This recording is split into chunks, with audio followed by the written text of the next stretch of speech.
Hi there, welcome back to the channel. I wanted to do a quick product review. I'm not sponsored by Fender. I believe I got this from Musician's Friend via eBay. I'm not sponsored by eBay. I'm not sponsored by Musician's Friend. I'm sponsored by nobody. But I do like to mention products that have made my life better, especially when they only cost 28 bucks. So I was looking for a stand when I built this guitar, and so I did this flying V because it's it's sort of awkward shaped. It doesn't fit in a regular guitar stand. So I did a search and I found this one, and mainly I focused on this one because I didn't know for sure what I would need, the measurements and all that. I didn't know which kind of stand. And when I read about this one, they said it's almost infinitely adjustable, which it is. So a lot of different funky shaped guitars will work with it, and it's cheap, under 30 bucks. I can't remember what the full price was shipped. It was like 35 maybe. It might have even been free shipping. It might have been 28 bucks. I'll post a little picture of it from eBay. But this is called the Universal Stand for Electric Guitars.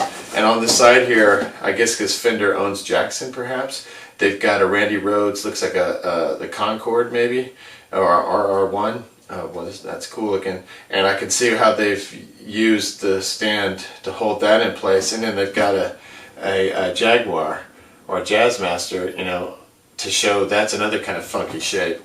So, and you can go up and down. I'll show you in a second. So what happens is I've got this flying V, and I wanted to make sure that the bottoms didn't sit on the floor. Now I don't really care because I kind of like the way it looks when it kind of gets dinged up a little bit. But if you're trying to if you got a nice Gibson, you don't want the wings to touch the ground. So I just raised mine up just enough to accommodate that. And it's really easy to do. On the back here you've got like these little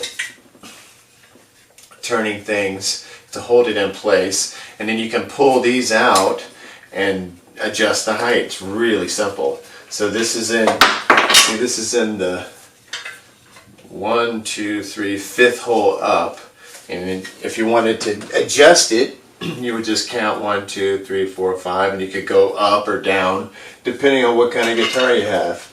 And it seems just really simple to operate. As you can see right now, I've already taken it out and put it back in a couple times. No biggie. If you just have a little focus and take a moment, it's really easy to do. And then on the back, besides the ability to change each leg, it's like each leg has an adjustment whichever way you want to go. You also have this like little sidebar piece, which is perfect for the V, and especially if you had one that was even more asymmetrical, like the shark shape of the Jackson. That would come into play great for a guitar like that, because it gives you this extra, you can kind of push it to one way, or use this to sort of give you tension on the other direction. But that's how it works in my V. And then I got another Pointy guitar. I guess this is like a good Pointy guitar stand. That's kind of what it's made for. Then I got this Ovation Breadwinner recently. It's a prototype, and I didn't want to mess it up. And it's really funky. And every stand I tried, and when I tried this stand with the legs at the same height, it still wanted to slide off to one side, and it actually got some minor fretboard damage here on the side. It hurt. It broke the binding right here, and I think it's because it did this off the stand. So this one, what I decided to do was, I don't really have this in play. I kind of tried to use it as an extra. It doesn't work on the side because of the way this goes on. It has this axe shape. So this didn't work the way it would work on a V, but I've used it to sort of create some extra pressure. Like, it's just an extra little piece there. So it has some purpose on here. I can't say that it's doing a lot, but if you tighten it up, it just gives an extra little thing that is holding the guitar in place, and it's protected, won't mess up the finish. And then you have like this nice pad here, and then the top goes up and down. And I've tried a couple different settings for the Breadwinner, but this seemed to be about right, like about right here. But you could lift that up higher if you have another, like if you had an Explorer, Firebird, Firebird, or Big Bass. I don't know if a bass would work, but definitely works for a guitar. And so what I had to do with this one is I wasn't able to use the side piece because of the way the body is shaped. It goes out so far on this side that that thing couldn't come around. But I did use it as some extra tension here. And I lowered this one by, let's see how many notches.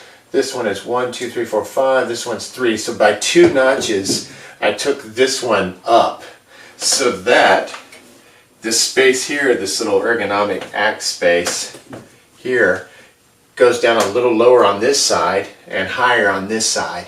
And it just kind of keeps it tracked. No fears of damage. And I use my guitar strap to kind of bring it around here and sort of wrap it around to provide a little extra grab in case it wants to go this way.